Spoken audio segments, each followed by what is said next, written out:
It's summertime, so we are starting at 4:05. Welcome, good afternoon. This is the Metropolitan Council Committee of the Whole, and unless I hear a great clamor of objections, our agenda is quite simple, and it is to hear from Matt Schroeder and talk through and get a presentation on population estimates. With that, we have the minutes that were sent out from July 8th, 2024. Is there a motion and a second to approve those minutes? Move approval. Second. Thank you, thank you. Any corrections, discussion? Hearing none, all those in favor say aye. Aye. Opposed, those minutes are approved.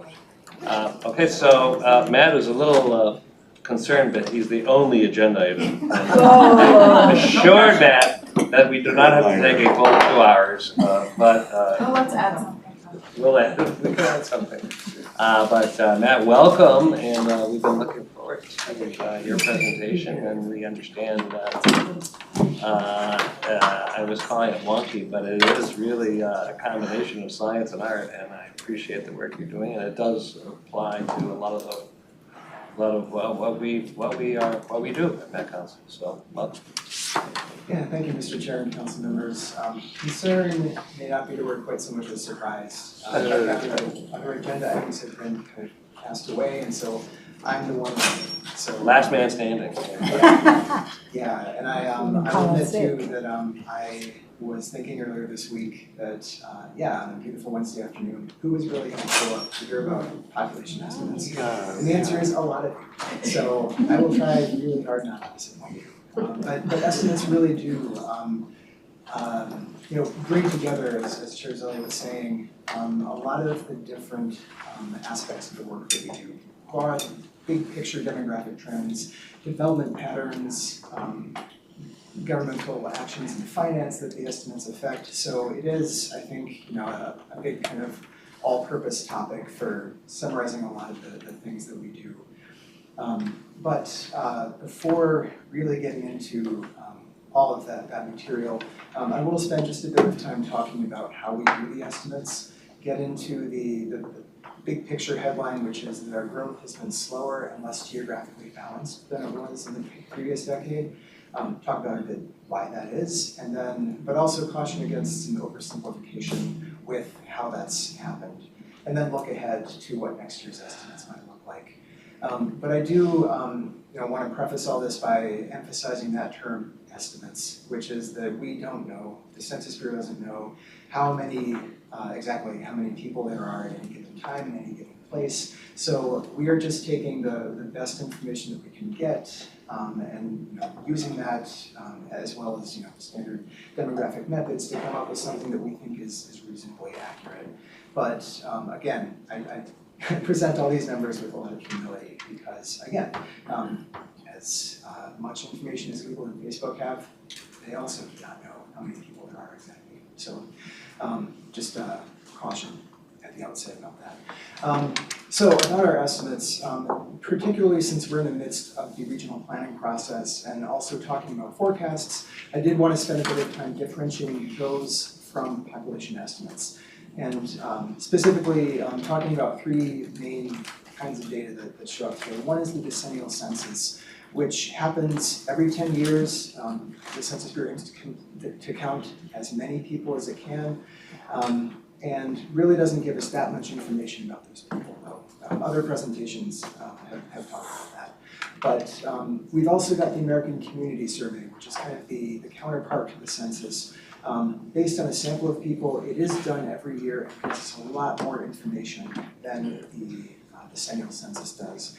But these two kind of get combined into what is the population estimates here. We use decennial census data, we use ACS data, and other data sources too. But we are really trying to, like the decennial census, come up with an approximation of the number of people in any given year. But like the ACS, we do this every year. So yes, this is very much like a rearview mirror. In this case, we're doing the estimates for April 1st of 2023. That's just how state law is set up. But those, all three of these and many other things get combined to produce the forecasts that affect the regional development guide and the system statements and the local comprehensive plan updates that are going to happen in a few years. So that is different from the estimates. I am the rearview mirror, I'm not the crystal ball. Remember how inaccurately I predicted how many people would show up here. So questions about the forecast is going to be others. And he's funny. I try. Something's gonna learn of the estimates. So we do, this really is a collaborative effort though, with other agencies too. So we do the population estimates for the 7-county Twin Cities region. The State Demographic Center does them for the rest of Minnesota's 80 counties. And then local governments also give us very important data, very helpful data. They review the estimates and then they, if they desire, they comment and give us feedback, whether that's the data that we provided, we have more accurate data to give you, or this doesn't really jive with our local knowledge of our city. So that kind of thing. And so going back and forth, pulling in more data, we can kind of work out something that works for all of us. But as far as how all that kind of happens then, is looking at the preliminary estimates first. So this is really 3 phases. One is the preliminary estimates. State law, the deadline for that is getting those out by June 1st. We send those out in a variety of formats. Then local governments have 3 weeks, as I said, to review them. This year, I got 16 comments that were really more just answering questions. Typically, like these permits did count, these did not count because they hadn't opened by April 1st of 2023. The estimates are for April 1st of 2023, so 2023 permits are not included, that sort of thing. We did get one comment that did call for an updated building permit data, and then I also did find an omission of a manufactured housing park that called for a change too, even though the local government didn't comment. But by this past Monday, July 15th, we released the final estimates, which then go off to the state to be used in allocating local government aid, state aid for local transportation by MnDOT, tax-based sharing under the Fiscal Disparities Act, and many local purposes like determining how many liquor licenses to distribute across the city, for example. When we're doing the estimates, the Census Bureau looks at births and deaths and migration rates. We do not have any locally specific data on that available to us. What we can do though is to look at what we do have a pretty good sense of, which is the number of housing units. So we start with the number of housing units in 2020 determined by the Census Bureau, look at changes to the housing stock since then with things like mainly building permits from local governments. And then we can use what we know about those housing units to estimate the population. So first, how many households are there? How many of those housing units, that is, are occupied versus vacant? And then how many people on average do those households contain? So the average household size. And multiplying those out, you get to the population in households. Other people live in group housing arrangements like college dormitories or correctional facilities or nursing homes, that sort of thing, that really isn't part of the traditional housing market from which most of our data come. And so we do add those in, and that gets us to the total population. So this is, the shading here is intentional. The green is what we have a pretty good idea of, the number of housing units. And we also survey group quarters facilities each year. What really is kind of calls more for estimation is those occupancy rates of the average household sizes, which is done primarily from the decennial census and ACS data with some proprietary data sources in there as well. But the headline here is that our growth, as I said, has been slower and less geographically balanced than it was in the previous decade. So this shows leading up to 2020, all the way back to 1900 when the region in total had about 500,000 people, 500,000. We gained almost that much, 313,537 people between 2010 and 2020. So about 11% growth rate in between those 2 years. And then this is the estimate, the official estimates that were just certified for 2023. So we have about 3.22 million people. And here again, I should say that it does feel kind of awkward to be showing numbers that are like precise down to the one person. There is, again, take these with a grain of salt. This is, this is what we produce. So, so that is a gain of about 59,000 people since 2020, and that is what got sent off to the state earlier this week. So looking then in comparison to past decades, this chart shows the average annual population growth, which is really just dividing the total growth by 10. So in the 2010s, you can see that's a little bit above 30,000, so about 31,300 people per year. Over the past 3 years, we've averaged a little bit shy of 20,000 people a year. So our growth has been about 2/3, a little less than 2/3 of what it had been before. And I'll talk about, again, the reasons for that in a little bit. In terms of overall level, at least, we're looking a lot like we did in the 2000s before 2010. Here then, kind of drilling down into specific local governments is where population growth is happening. So the cities that are adding the most people.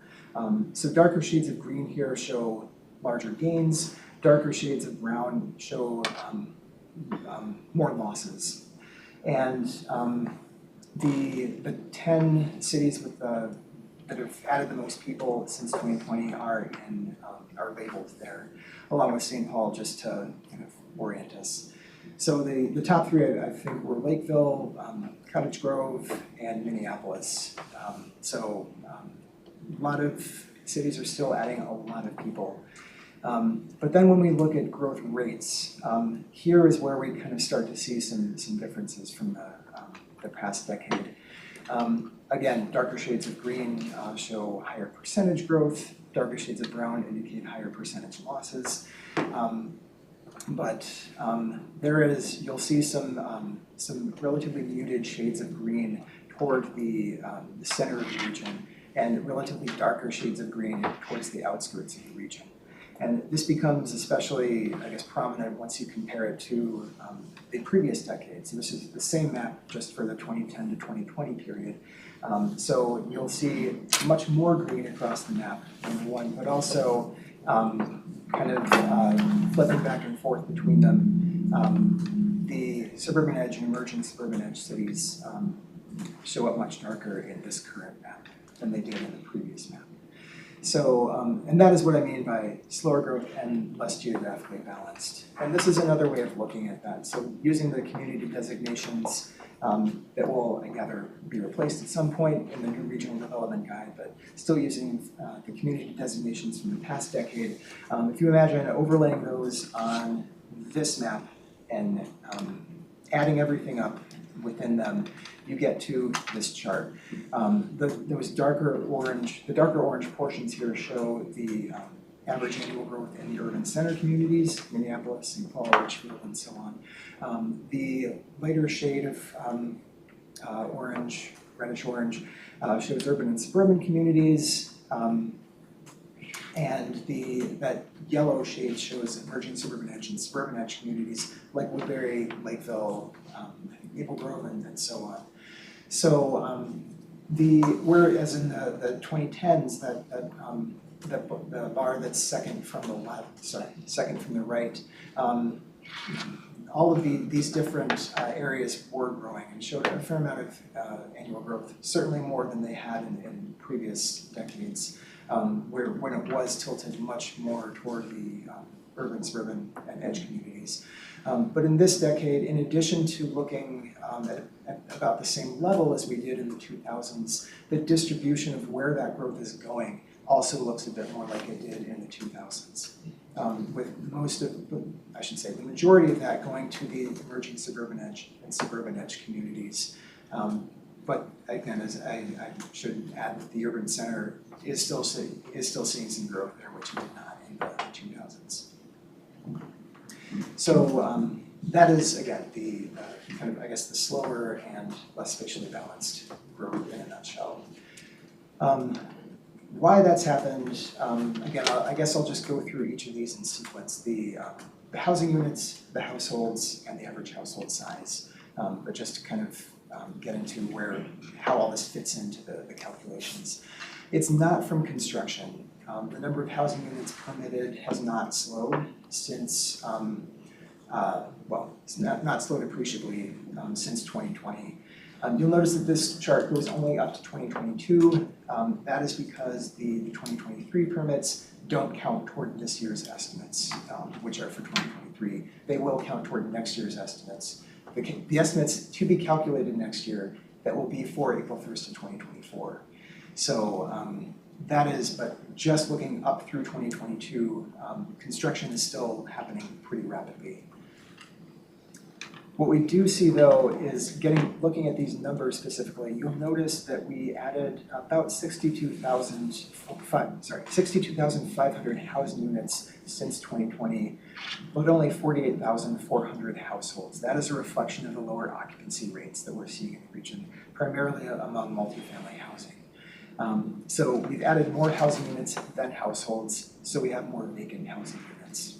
So the occupancy rate fell from 95.7% in 2020 to about 94.9% in 2023.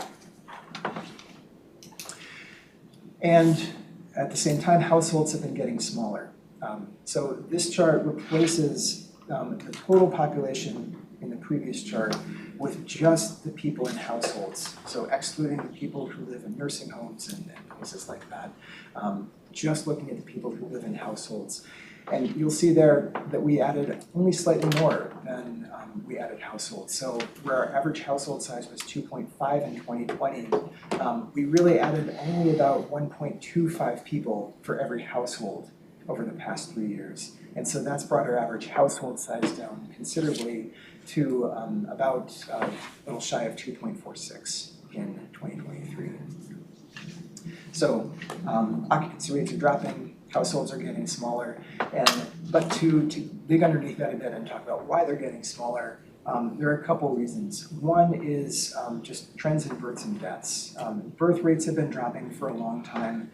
That's no exception now. In the 2016 to 2020 period, we saw about 39,000 babies being born per year, about 21,000 people dying per year, for a net growth of about 18,000.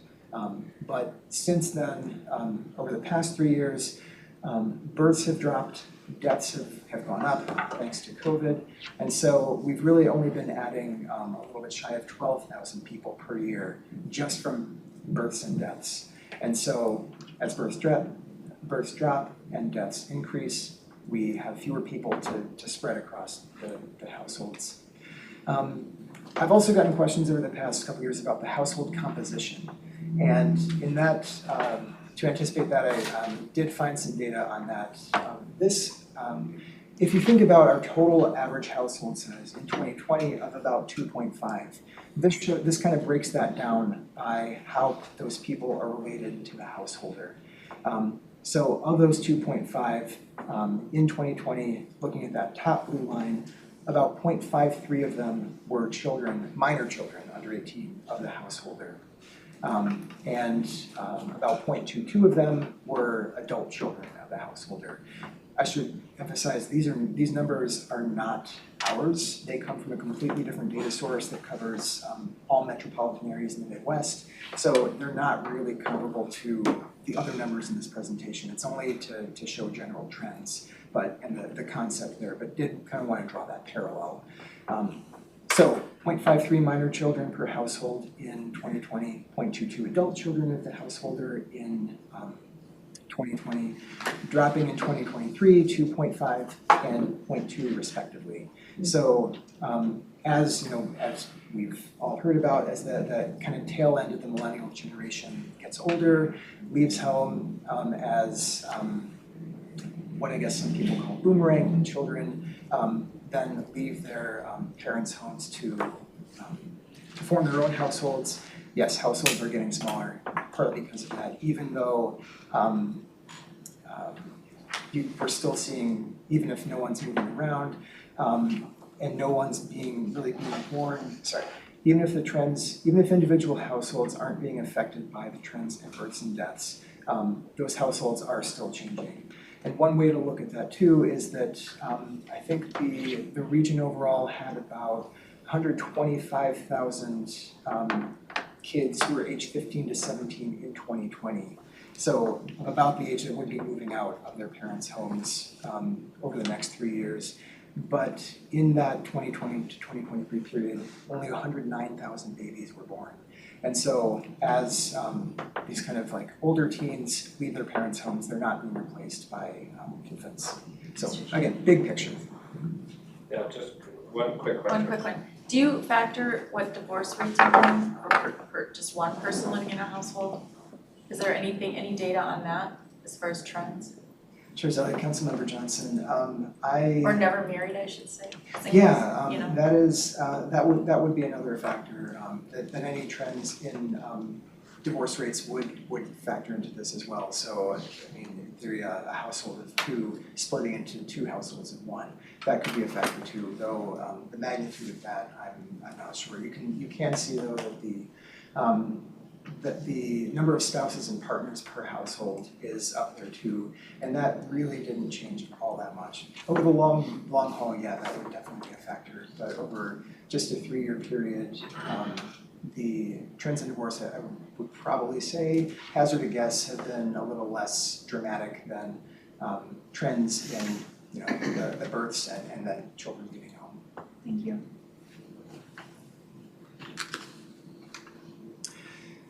So that's a bit about why this growth has been slower and less spatially balanced. But I do want to emphasize something else, which is that it's easy when you read headlines like the one that appeared in the Star Tribune a few weeks ago. Minnesota's urban growth boomed over the past decade. Momentum is now shifting back to the suburbs.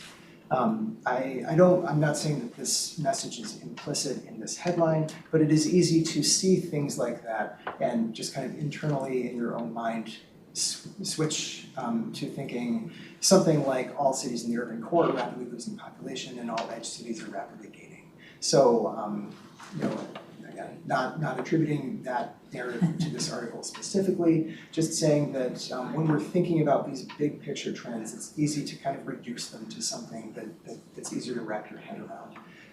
But again, I want to caution us all, including myself, not to really oversimplify it into something like that. And that is because most cities are actually gaining households. I mentioned that the households are getting smaller, so this household growth isn't necessarily translating into population growth, but household growth is happening largely across the region. So again, shades of green indicate household growth. Really only a few communities, primarily kind of those northwestern suburbs closer to Minneapolis, and then more rural townships are losing households.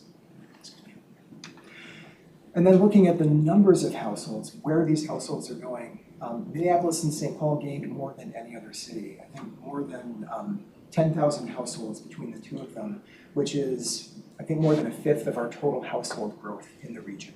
So again, as we think about how these estimates fit into things like development patterns and the need for housing and all the other things that will be going into the regional development guide, I think it's important to keep this in mind too.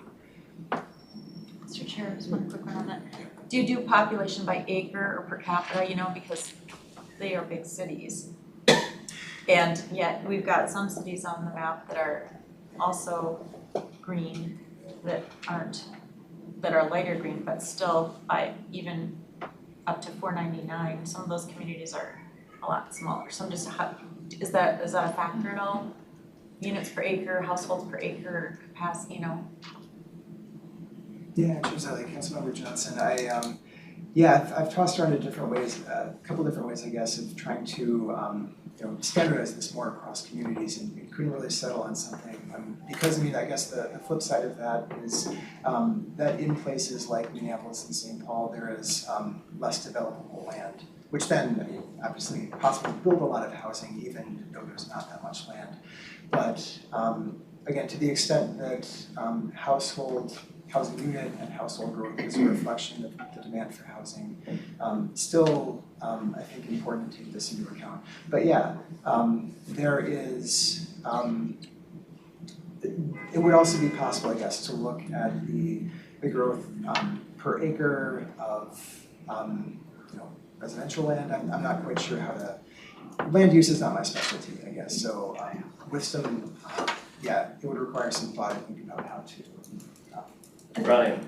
Yeah, Mr. Chair, my question is just simply, when you couple a couple of those communities and just try to do kind of, get some parity or just in the land availability, and I don't wanna go deep, that's always the question.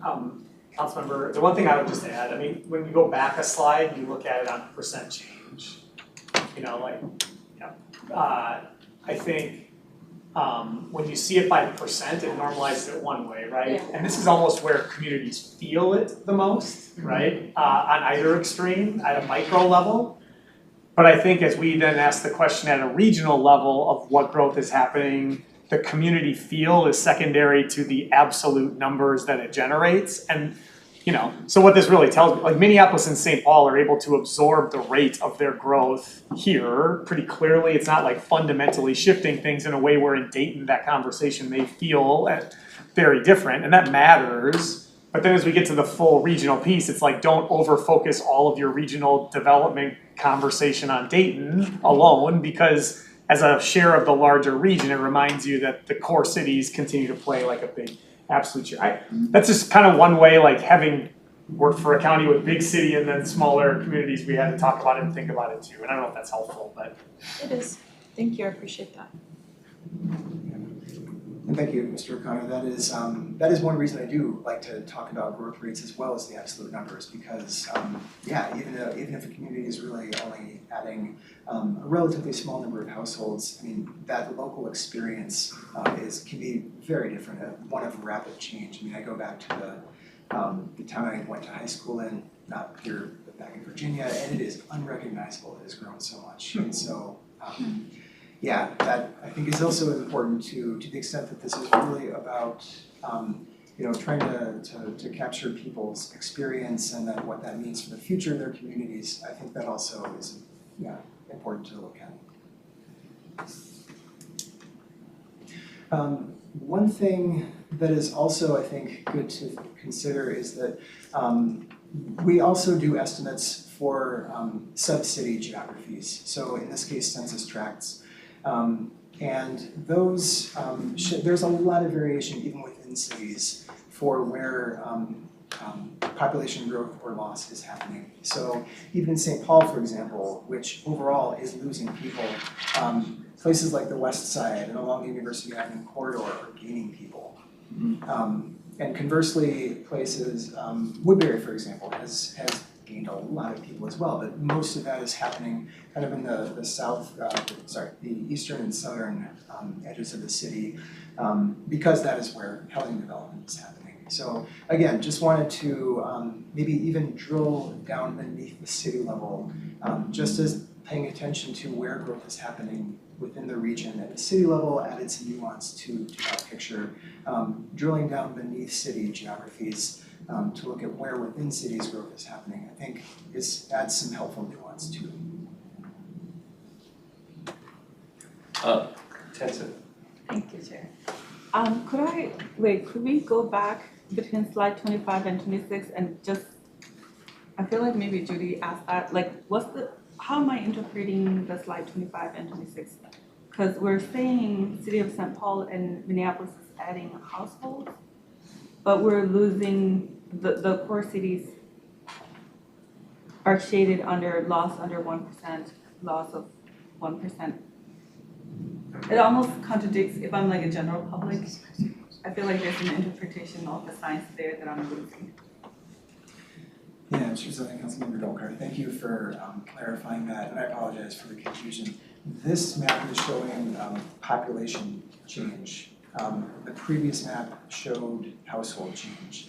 So that is why in this map, St. Paul is dark green, where most of it here is brown. Going back even farther to the map of population change, this would be kind of the citywide counterpart to slide 26. Can I do a math equation for you too, just to make sure? So 10 households with 5 people each would be 50 people. 12 households is more than 10 households, but with 4 people each is only 48 people. So you could be up on one and down on the other, and you almost have to I almost have to back it out to really simple numbers, because it is hard at first to get that in your, I totally get it. Yeah. Thank you. That was really helpful. Okay.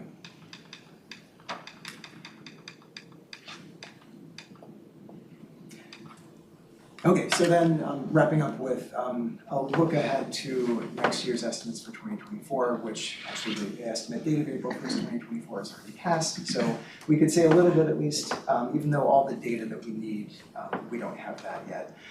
There are some factors that could make some positive contributions to increased growth next year, in next year's estimates, which is that death rates should continue to drop as we kind of again, get out of the pandemic era, and that large increase in deaths in the first couple years of the decade. We are also seeing an increase in migration, also as the pandemic ends, from outside the US. So that has rebounded, not quite to where it was in the previous decade, but has at least increased from around 2020 and 2021. There are some things, though, that are kind of going to constrain our growth a bit. One is the drop-off in building activity. If I had shown the 2023 permits at the end of that slide before, you would see that it's considerably lower than in 2022.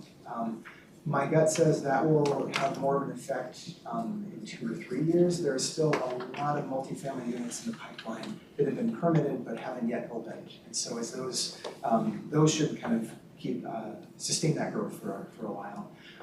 The other thing I guess I'll mention is that even those cities that have lost population since 2020, according to our estimates, have recently begun permitting a lot of units. Brooklyn Park, Hopkins, St. Louis Park, these are examples of cities that have lost population since 2020, but in 2022 and 2023 permitted hundreds of housing units. And so that will kind of counteract that a bit too.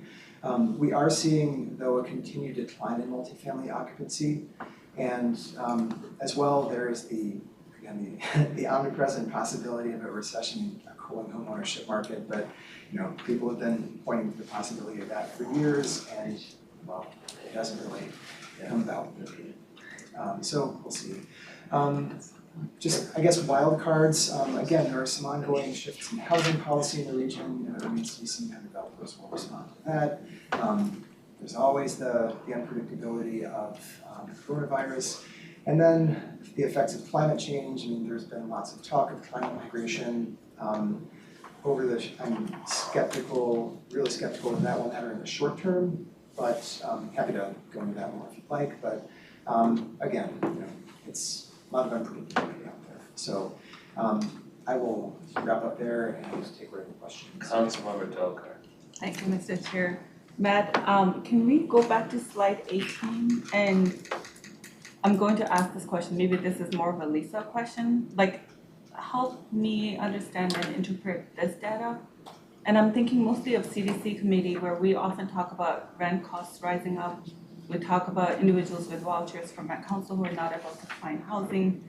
And then I'm looking at this data that says occupancy rates are falling, which means there should be actually more housing units eligible to rent. And, so the reality of what we hear, anecdotal stories from council members to what we hear from staff, contradicts this data. So again, there might be a science behind it, and I'm not getting the picture.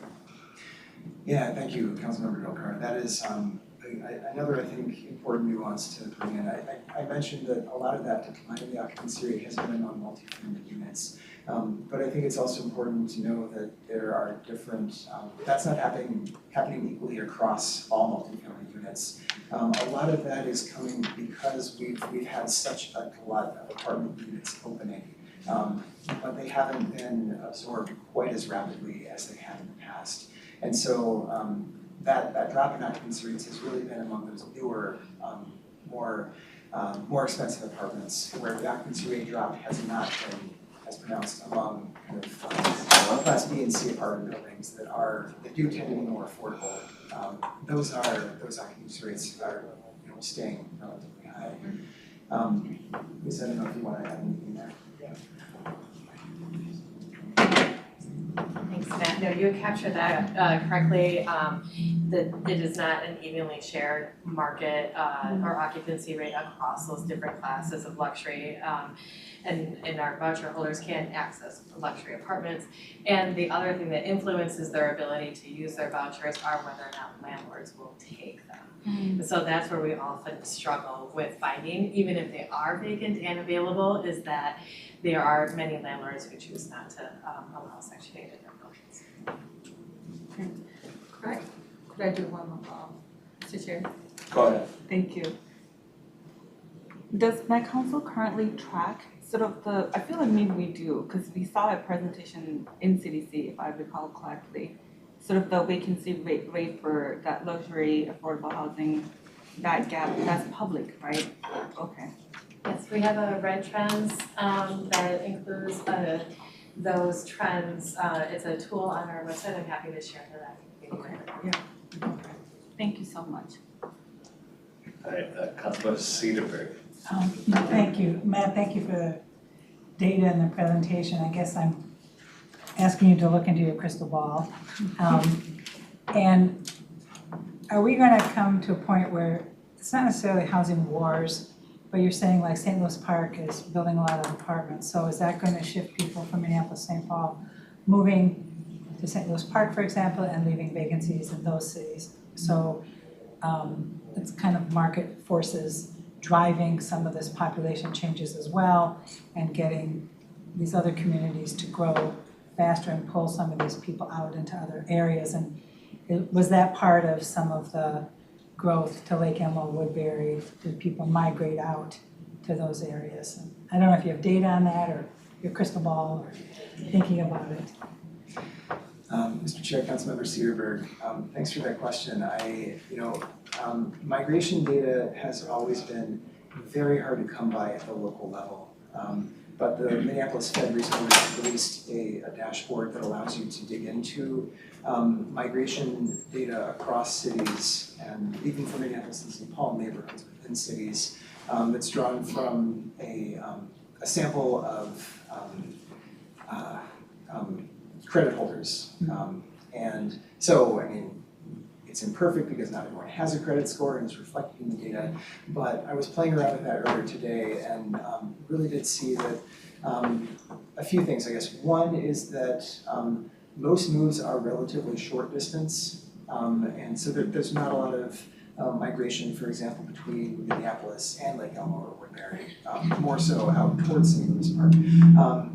But there's also some migration, back in toward the core of the region that's not enough to offset the migration out to the further away from the cities. But another is that close to, even looking over the past 3 years between 2020 and 2023, like somewhere between, on average, like 20 and 25% of people, even in places like Woodbury and Lakeville and Minnetonka, move to a different city. So people are moving around a lot, and they often are moving just from nearby suburbs. So again, it's not always the case, and not that you were necessarily saying this, but just to kind of add some more nuance to what's floating around out there. It's not necessarily the case that people are moving from Minneapolis and St. Paul all the way out to the suburban edge communities, but that has certainly been a factor, though.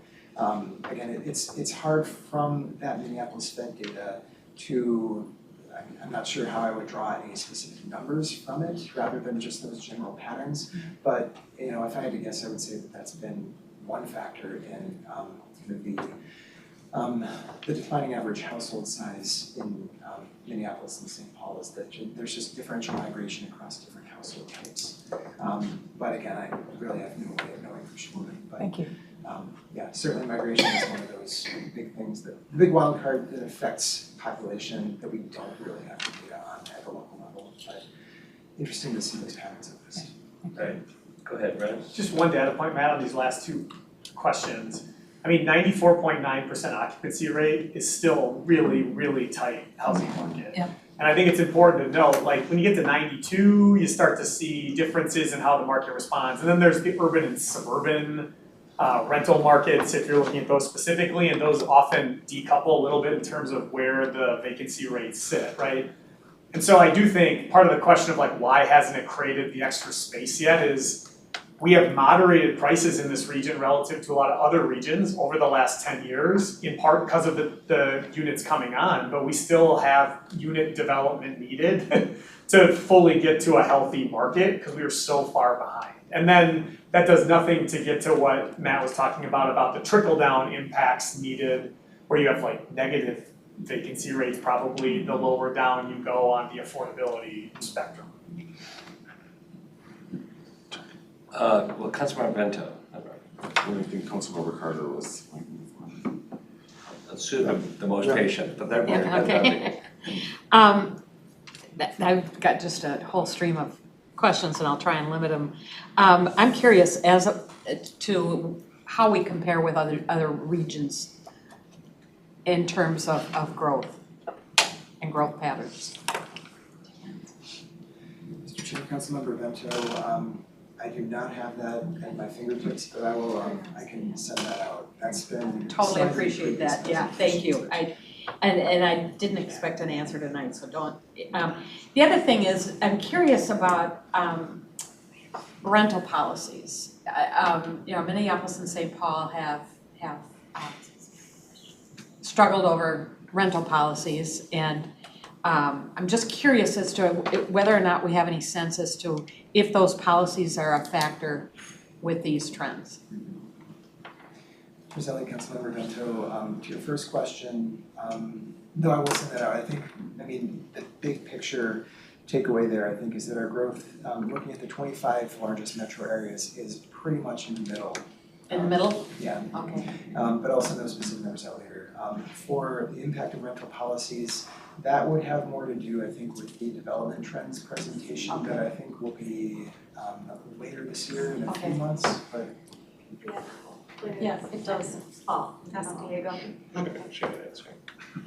But So- yeah, so I'm certainly not prepared to talk about that today. Yeah, and my last question, and this may also need to be deferred, well, clearly will need to be deferred, but I'm curious as to what impact the proposed legislation regarding local zoning and housing with the missing middle agenda, how that would play into our future growth, and where we as a council kind of fit into that discussion, and do we have a position on something like that? So, and that again isn't just you, Matt, it's. Mr. Chair, I'd love to give a TED Talk on that. Thank you very much. Say that again? I'd love to give a TED Talk on that. You have an expert. The intentions are great. That's all I have to say. Right, that's a whole Another other meeting. committee, the whole. Yeah. On the position part, Mr. Chair, Yeah. we were a part of the conversation last time, and there's a part where the legislature has a right to set call them the rules for the region, and our job is to work within those rules. Right. And we try to talk about the different types of impacts that could occur as you swing a pendulum toward more laissez-faire or more regulatory enforcement side. And there would absolutely be impacts. We tried to do it though through the inform and let the policymakers at the Capitol make those decisions, and in the end they decided not to do anything last session. But we anticipate there'll be more conversation on it, and it would surely, if nothing else, whether it would increase production or not, I won't speculate. It could change where production occurs because it would open up more areas to just like having to allow it to occur, frankly. So it would definitely scramble the map. I think it would be good for us to have a committee of the whole discussion about it. And I also think it would be good prior to the legislative session to kind of map out if we have talking points or, you know, how we respond when the issue comes up at the municipal level. Because I got questions on it and I was able to mishmash my way through it and sound partially informed and totally unopinionated, but, well, not totally, but anyway, yeah. Got it. Thanks. We had, I don't know if it was Tony had it first, no, it was Dr. Carter. Which of the Carters? That's right, the twins. A twin sister. Okay, you know, one question I had, and this has come up before, and you mentioned it. If you look ahead, if you do look in your crystal ball, what do you see for us in terms of climate change impacting us? We know it's gonna impact us, and there's some arguments about to what degree and how we should adjust to it. How do you see that? Mr. Chair, Councilmember Carter, thanks for that question too. That has been, you know, it's been getting, as you know, a lot more attention lately. There was a book that just came out arguing that the Great Plains, or the Upper Midwest, I guess, around the Great Lakes region is kind of the, climate haven, I guess people call them. I mean, it's Supposedly Duluth is gonna be one, but Yeah. we're supposed to be secondary. Do you concur with that, or do you see? Though I am not an expert on this, I think there was a study I can speak to done last year of looking at where people moved who had taken buyouts from the federal government because their homes were just so prone to flooding. And most of those moves were pretty short distances. Like people didn't really move like across the country or to a completely different state. But it is hard to say, and you know, a lot of wild cards out there. But I think over the long term, that is where you might see that, and not so much over the short term.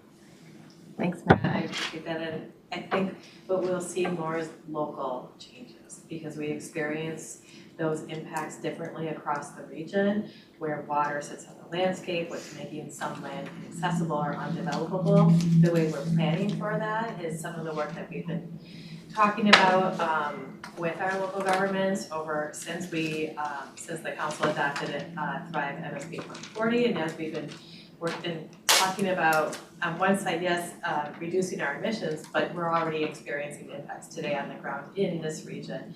And that we need to be planning for how we're adapting to those changes and adjusting those changes, including where are we putting development as a part of that.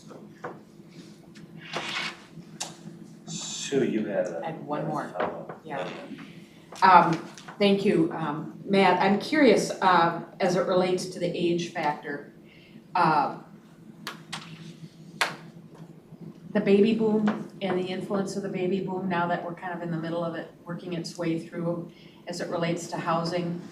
Many of the baby boomers are transitioning from, you know, the traditional home settings to elder care, cooperatives, memory care, all of that kind of stuff.